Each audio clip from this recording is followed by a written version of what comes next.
What if it was possible to have local, fresh groceries delivered right to your door? Think of all the free time you'd have. Well, Instacart gives unlimited grocery delivery for one low monthly fee. Forgot that special ingredient in your favorite dish? Instacart can deliver it to your front door in as fast as 1 hour. You can shop multiple stores, see deals in your area, and save time and money. I've been using Instacart for over 3 years. I started using them in Arizona, and I'm using them here in Florida. I love the time-saving convenience. They pick the freshest products, and they keep my eggs safe too. To receive your first delivery free, follow the link in the show notes so that Instacart knows that we sent you and to help support the show. Instacart. Never step foot in a grocery store again.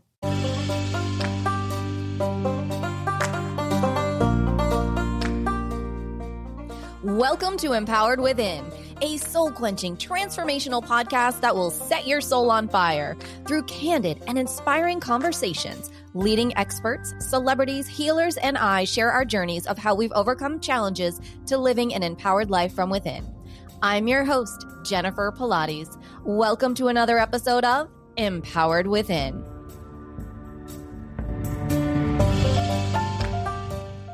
Hi there, and welcome to today's episode. I'm so excited to have with us today Nanci Reed. Nanci is a spiritual life coach, author, intuitive healer, and Pilates instructor that believes in impossible things. Happily Ever Living is Nanci's signature process to empower self-healing of the mind, body, and spirit via Pilates and practical spirituality. Nanci helps to gently guide you to explore and discover becoming a part of your self-healing process instead of apart from it.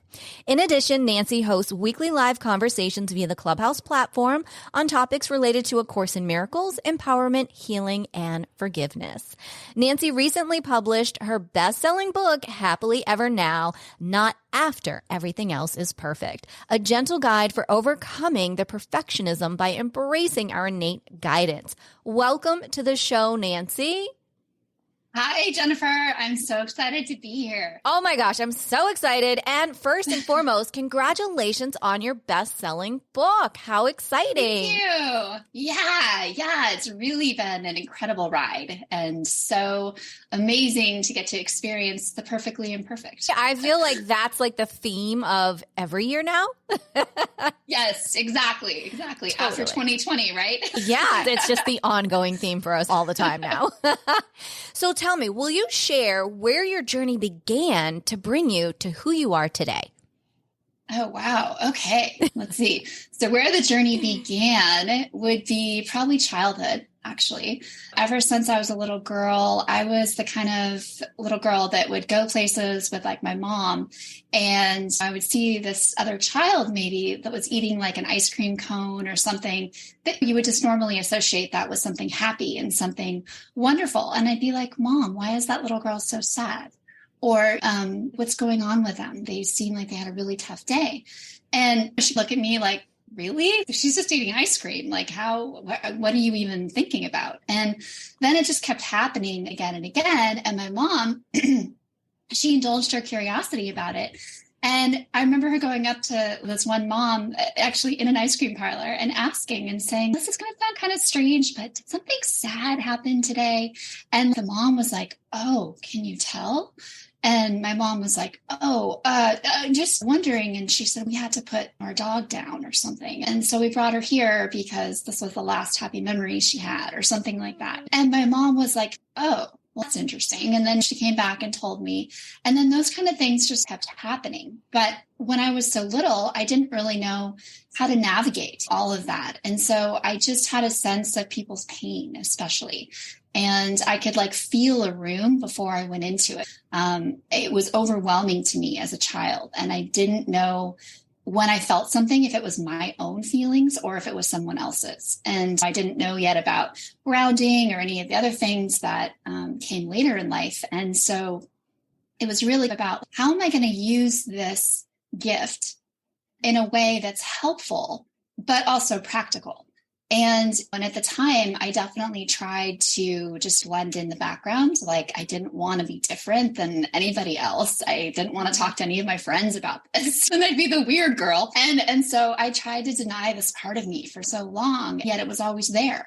And so I ended up feeling very awkward and shy and always felt exposed. And people would even come up to me on the street randomly, like places, and they'd be like, "Oh, I can see your aura, or I can this or this, and you were this great healer or priestess or something." And I'd be like, no, I'm just a little girl, or I'm just me. And I didn't know how to integrate all of that. And so I went on for several years with that denial and really just trying to blend in and not stand out. Like I remember in school, they asked us if we could have any superpower, what would it be? And I asked for invisibility because I thought that way nobody would notice me being different and having this. And so I was just in such denial of the experience. But then after I got out of college, I was in a really serious car accident. And in that car accident, we went over a cliff and I was the passenger, and I was a bad blind date, basically, to the nth degree. And he'd been drinking and I didn't know it. And I heard my intuitive self, my intuitive voice tell me not to get in that car. And yet I did it anyways, because I thought, well, that's just silly. Why wouldn't I get in the car? Here's this handsome guy who wants to take me on this drive before we go to this amazing dinner and all this stuff. And yet I very clearly heard, don't go. And so I did.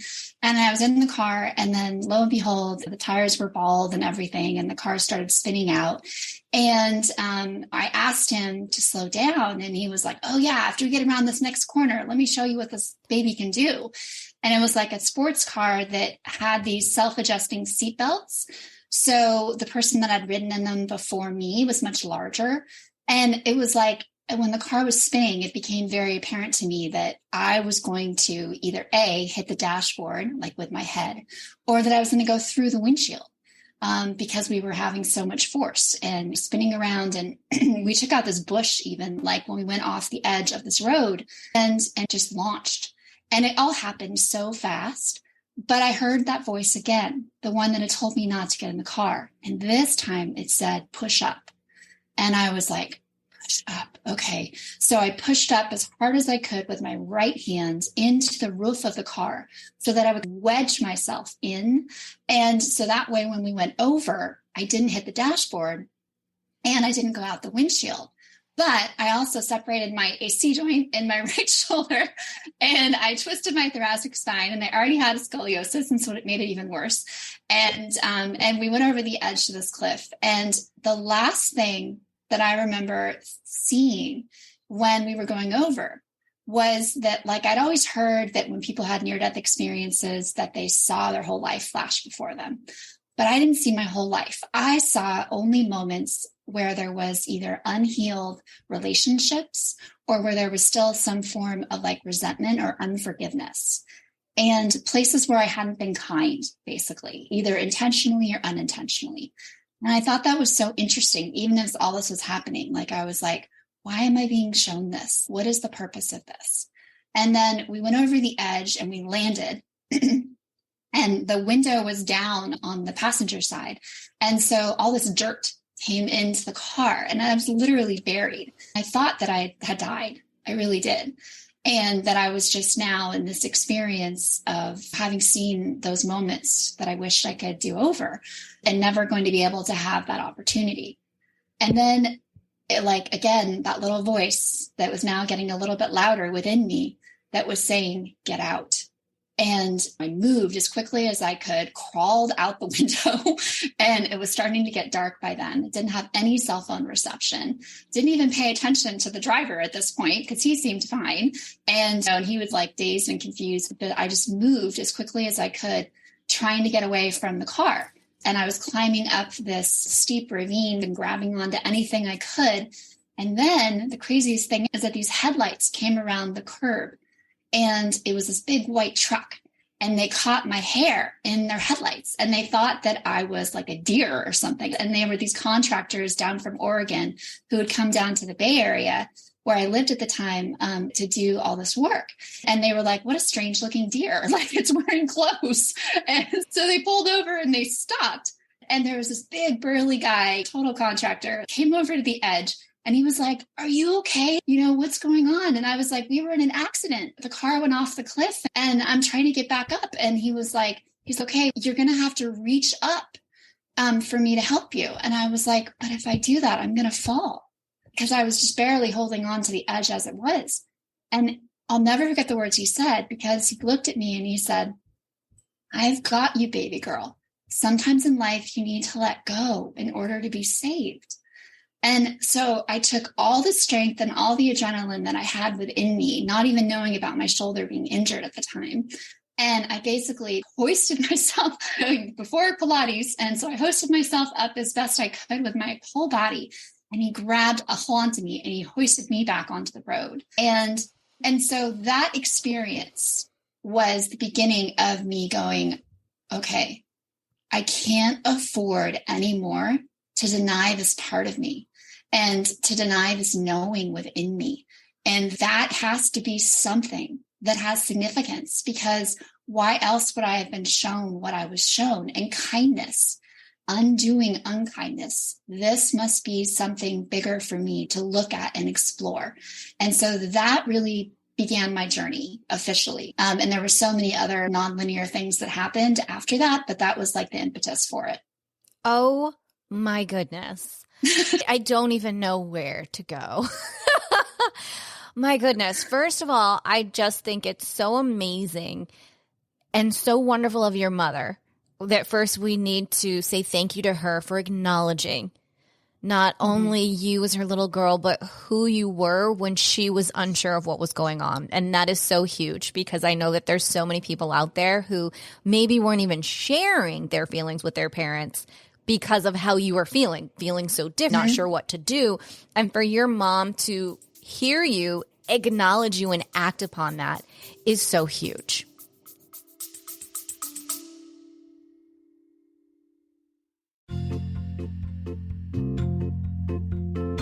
Are you ready to lose inches, increase strength, and tone your body from head to toe? Are you ready for a total body, mind, and spirit transformation? I am excited to announce that I am launching my exclusive 8-week Pilates Return to Life training program. This will give you an opportunity to have a total body, mind, and spirit transformation of health and wellness to a new lifestyle. Imagine in 7 days you will feel a difference, in 14 days you will see a difference, and in 8 weeks you will have your new Pilates body. So what do you say? Want to join me on the mat? Head over to jenniferpilates.com today. Space is limited. Use this special promo code EW and the word special, EW special, to receive $200 off while space is available. Head on over to jenniferpilates.com and I'll see you on the mat.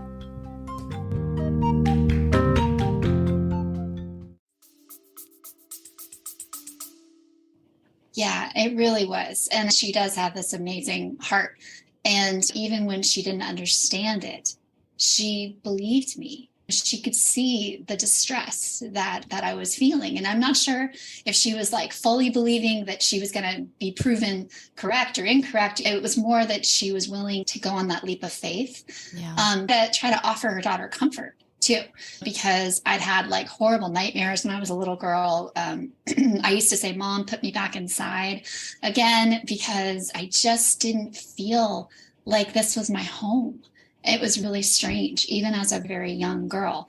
And my mom told me that they took me to see people that were like sleep specialists and all these things, even like psychics. My dad found the psychic to talk to, and they said, put the 23rd Psalm in her bedroom so that she has that like energy around her. Let her know that she's safe, have a different light in the room with her, and different things too. So they'd always had kind of those inklings, but they didn't really understand. But they were willing to meet me where I am and where I was. And that, I think, is the greatest gift that we can give anyone, but especially to our children. Truly, that is just amazing. So when we fast forward a bit to where you are today, how have you embraced this incredible gift / superpower that you have? How have you over the years harnessed it to make it a part of who you are and shine from that place? I'd like to say that everything was hunky-dory from that point on, that I never doubted myself again, that I fully embraced and embodied everything. But that's not my story. And Right. It's probably not Anyone's listeners out there, right? Like, so that's the relatability and the vulnerability. And that's 100% accurate, is that I would have these moments where I'd be like, yes, I'm so aligned. I'm so connected to this. And I would shine. And then, oh, that ego would show up and didn't like that and did everything it could to tempt me down those familiar rabbit holes of shame, blame, insecurity, anything that it could to keep me playing small, to keep me hiding. And so I went through all these cycles. It was almost like I was the rising phoenix. And I worked with a life coach years ago, and she was like, you don't have to keep on rising from the ashes. You could just soar. And I was like, oh, yeah, that's really true. And that really rung true for me. And again, I'd like to say that I took that and ran with it and never, ever had that issue again.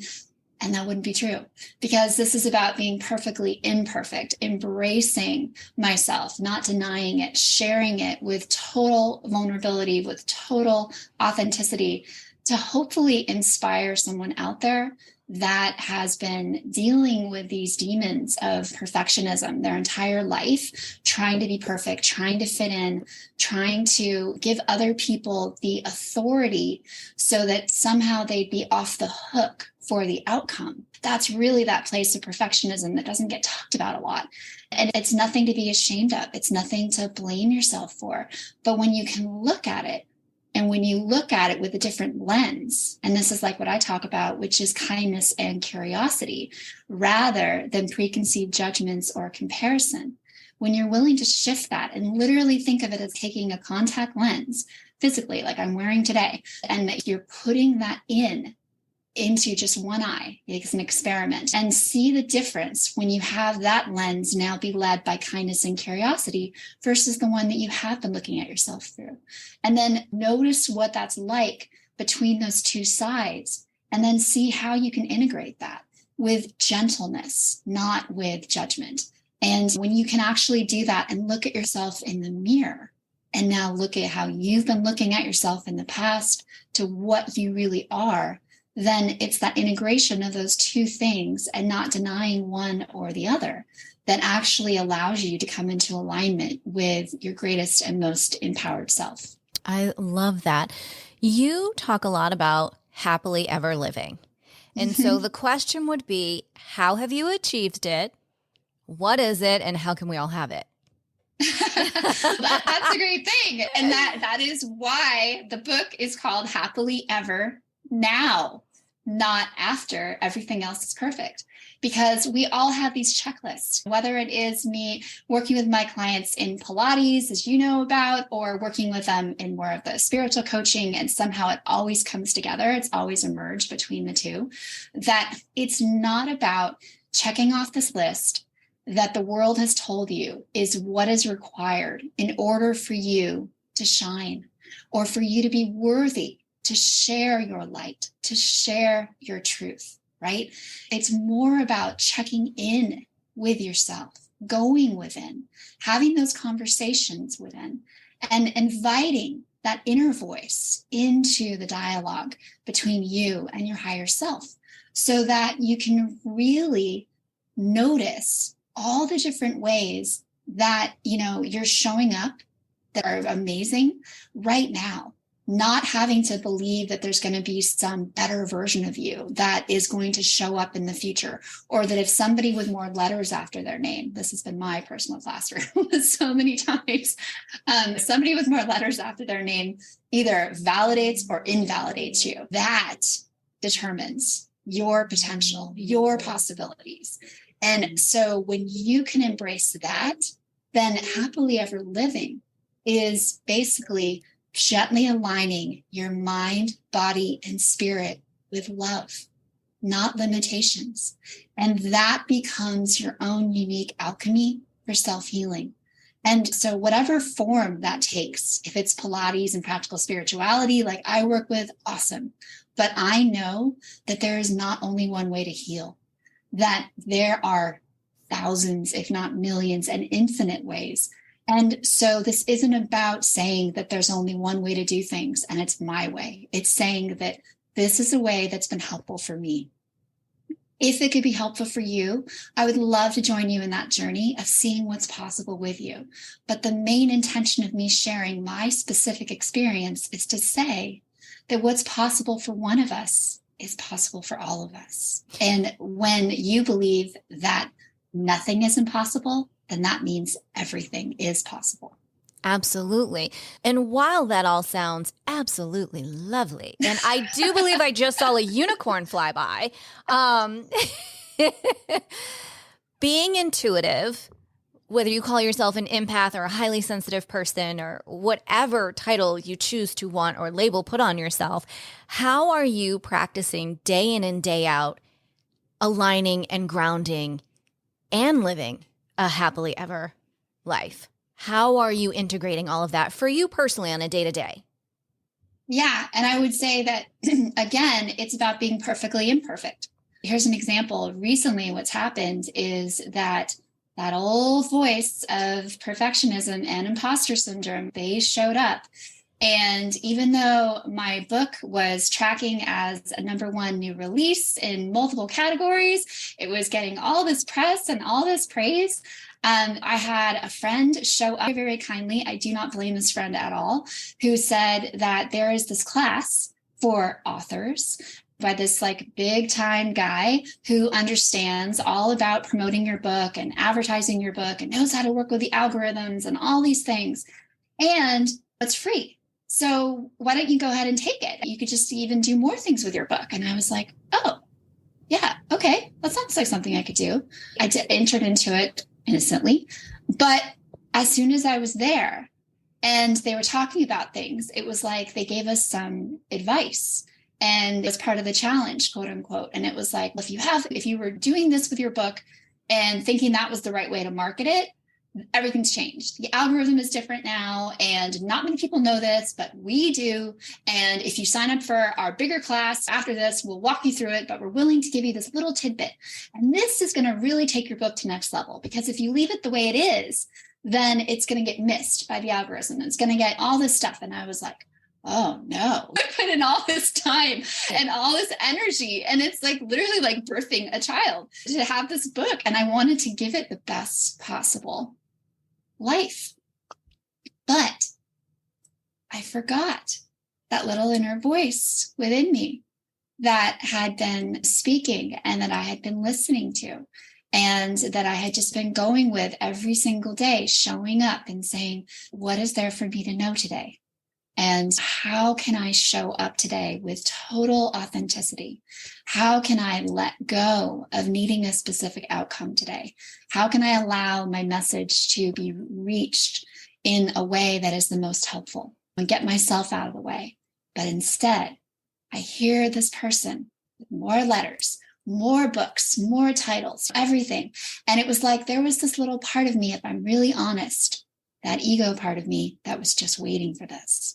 Because it goes like from A Course in Miracles, we talk about that the ego goes from suspiciousness to viciousness. And if it's thinking, oh, there might be something else different here that you could be doing to be better, you're just a brand new author. Maybe you just got lucky. Maybe you're finding all this out to save you, all this pain, everything else, everything that I had been trusting so fully and so in alignment. And I'd like to say that I prevailed, quote unquote, my inner voice shone through, and it didn't. And instead, I let the imposter syndrome sneak back up. And I was like, oh gosh, I'm really grateful to know this information. I better change everything that they're saying because I need to protect my book. And so I did everything that they suggested. And lo and behold, my rankings went and tanked. And I was like, oh no, what did I do? This is like unforgivable, right? And so this has been such a tremendous classroom for me in self-forgiveness and also in self-acceptance and in being able to look and say, there's still this unhealed part of me, and that's okay. And I'm doing the best I can with it. And I tried to undo it. And nope, that just made it even worse. But what was hilarious about all this, and I say this with a light heart now, is that in the past week or so, I had the worst sinus infection you can think of. I lost my voice. I was punishing myself tremendously. I didn't want to tell a soul what I had done because I felt so ashamed and so embarrassed of it. And here I am talking about happily ever living, and I'm not living happily ever living. I'm in a nightmare. And then I remembered, oh, I get to decide what this means. I get to decide how this is going to show up for me. And so, what a beautiful story to be able to share with people and let them know that this happened. And it doesn't have to be the defining thing. It doesn't have to have the power to take away that sense of certainty and calmness and truth and intuition and guidance that I was experiencing. And just like we say with our clients in Pilates, if they have a bad day, or if they go home and they forget their exercises and they come back in and they feel, oh no, now, I've lost time. We let them know that no amount of a little stumble can ever diminish or take away from any of the progress that you've already made. And that's still there. It's a muscle memory on every level. And so what was so interesting was when I came into complete ownership of my decision without guilt and just looked at it and was like, that's still there. There's still that unhealed part of me. And I felt so much relief. My voice came back slowly and the sinus infection cleared up and all these things. And I just felt like, okay, now I have even more to my story. Now I'm even more relatable. Now I'm even more with the readers that have written to me all around the world about this book and how much it means to them and that they take it with them everywhere they go. And that, am I going to do an audio version of it? Because they want to hear me because they feel like I'm telling them the story. And so it's just really important to recognize that just because we make a decision to heal something, just because we make a decision to live happily ever living, doesn't mean that those dragons are not going to show up that we think we've slayed. And if anything, they might even show up more when you've made a decision to really commit to your own healing and listening to your own inner voice.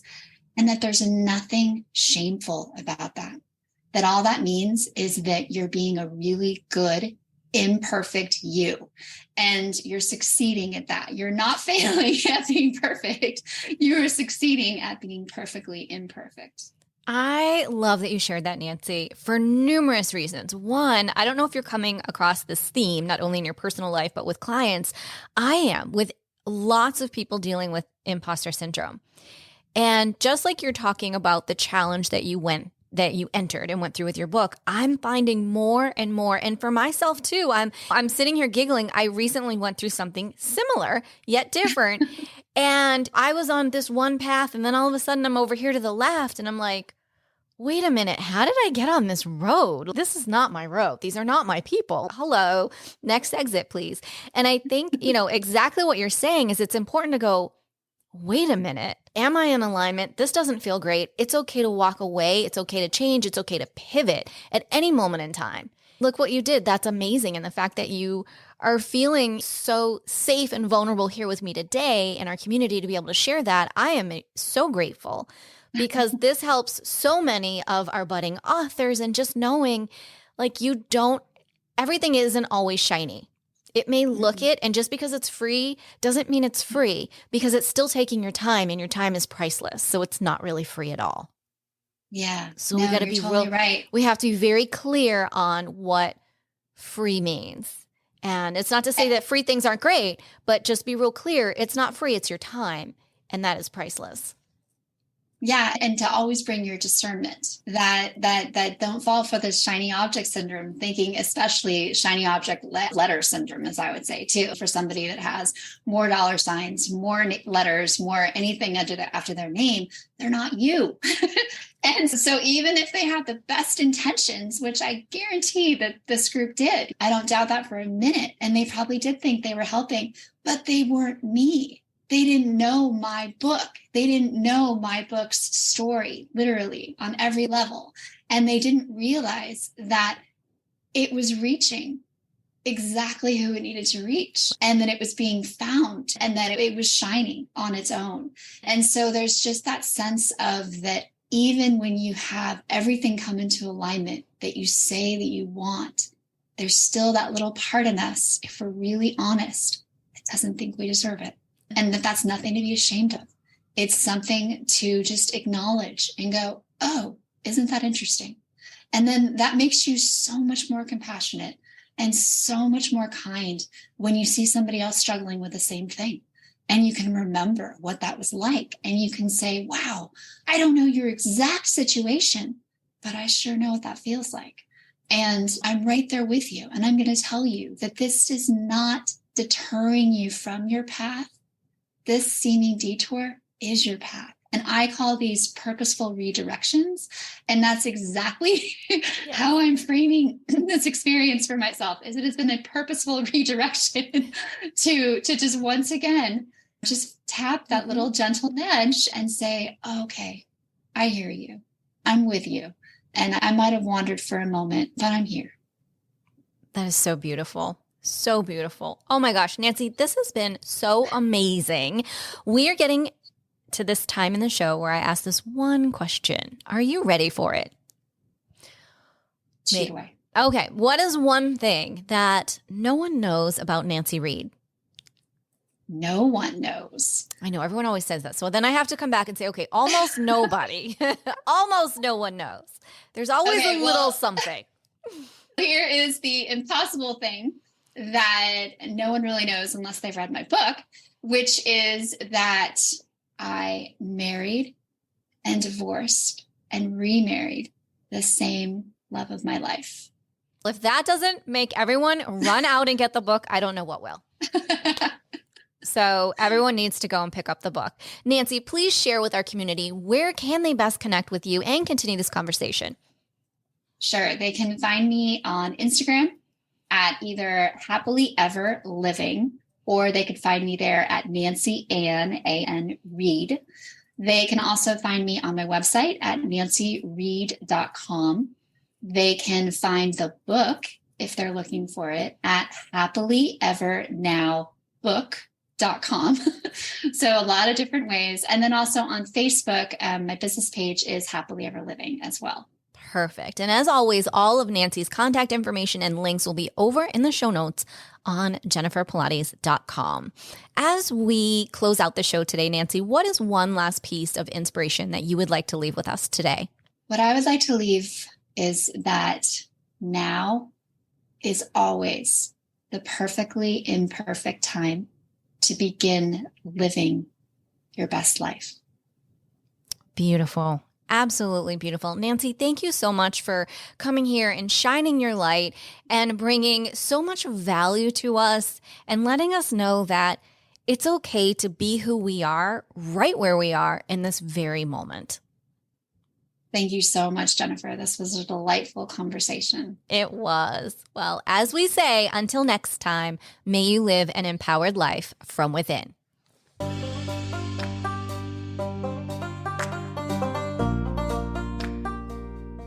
Thank you so much for tuning in to another episode. Please remember to rate, review, and subscribe to Empowered Within with Jennifer Pilates. Your feedback is important. It helps me to connect with you and gives me insight into who you are and what you're enjoying about the show. For today's show notes and discount codes from today's sponsors, head over to jenniferpilates.com. Until next time, may you live an empowered life from within.